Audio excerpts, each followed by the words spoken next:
नमस्कार दोस्तों, आपका परिवार में स्वागत है। पिछले वीडियो में देखे थे पार्ट 2 गीता का सार श्लोक 20 तक। इस वीडियो में श्लोक 21 से देखेंगे। अच्छे वीडियो लगे तो चैनल को जरूर सब्सक्राइब कर दीजिए, आप लोग सपोर्ट करिए। श्लोक 21।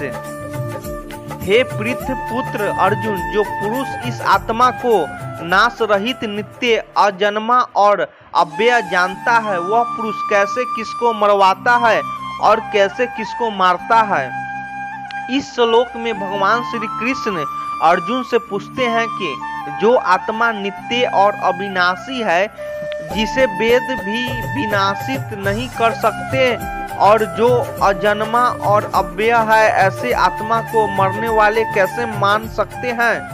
यह श्लोक आत्मा के स्वस्वास्थ स्वभाव को स्पष्ट करता है।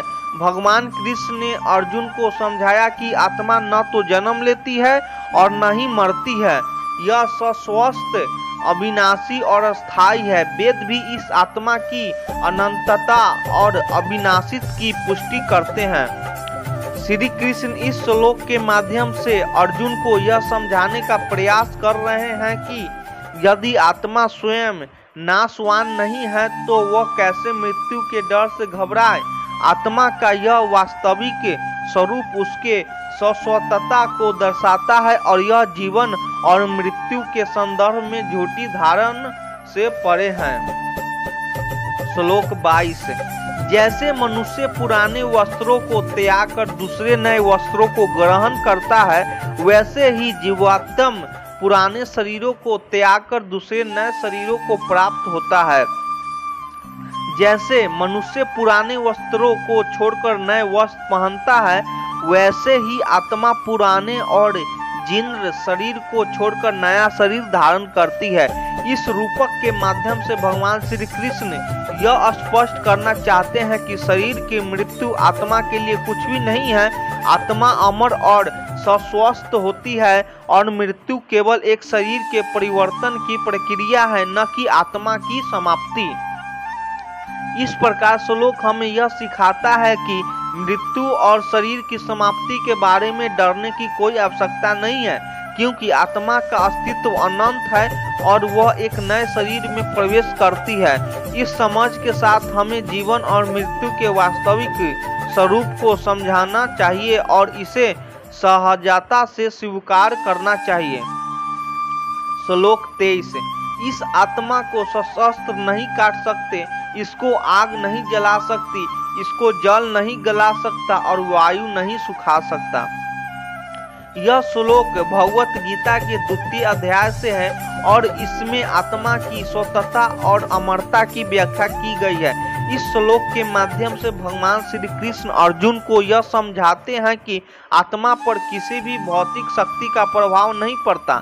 नैनम छेदित शस्त्रयानियम, यहाँ कहा गया है कि आत्मा को कोई भी शस्त्र, तलवार, कृपाणी आदि काट नहीं सकता।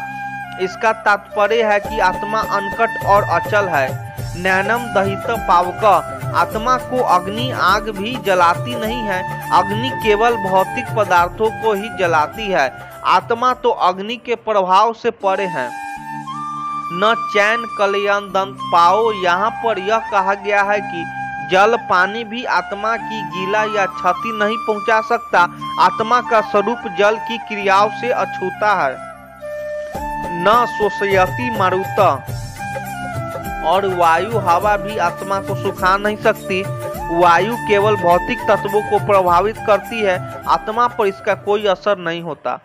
इस श्लोक में यह स्पष्ट किया गया है कि आत्मा एक अविनाशी और अपरिवर्तनीय तत्व है। न तो यह किसी शस्त्र से कटती है, न आग से जलती है, न पानी से गीली होती है और न ही हवा से सुखाई जाती है।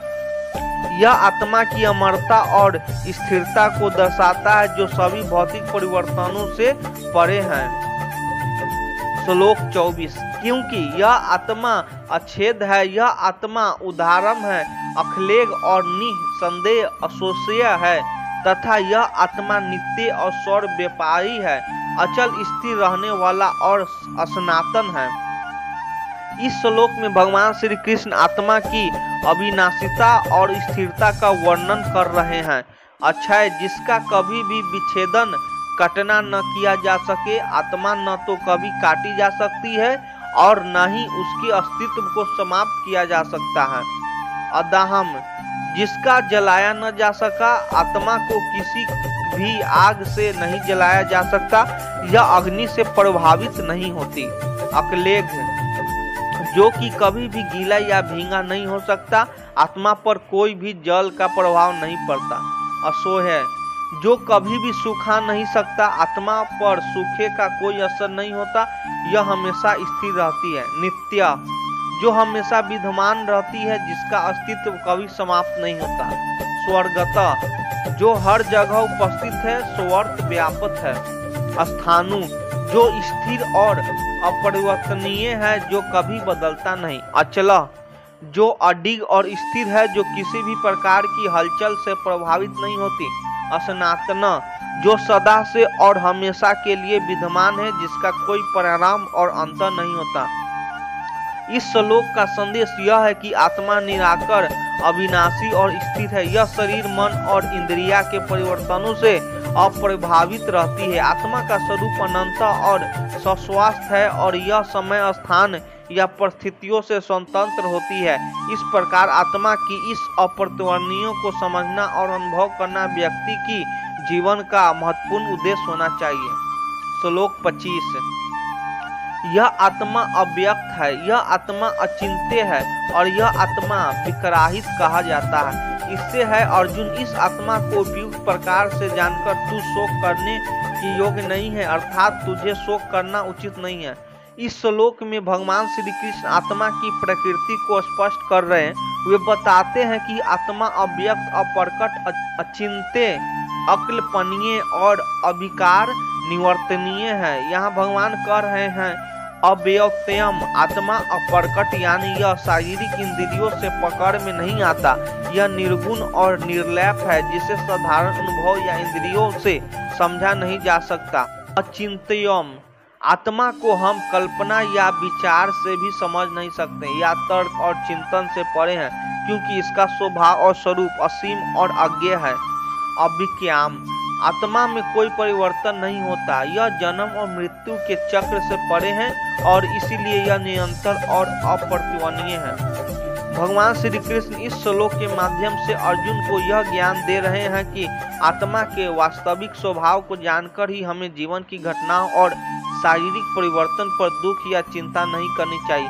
यदि आत्मा अनित्य और अविनाशी है तो शारीरिक मृत्यु केवल शरीर के लिए है, आत्मा के लिए नहीं। इस ज्ञान को समझकर अर्जुन को युद्ध और जीवन की अन्य परिस्थितियों में शांति बनाए रखनी चाहिए। इस प्रकार यह श्लोक हमें यह शिक्षा देता है कि आत्मा की अमरता और उसके अस्थायी स्वभाव को समझकर हम जीवन के दुख सुख से परे शांति पूर्वक जी सकते हैं। अच्छे वीडियो लगे तो चैनल को जरूर सब्सक्राइब कर दीजिए।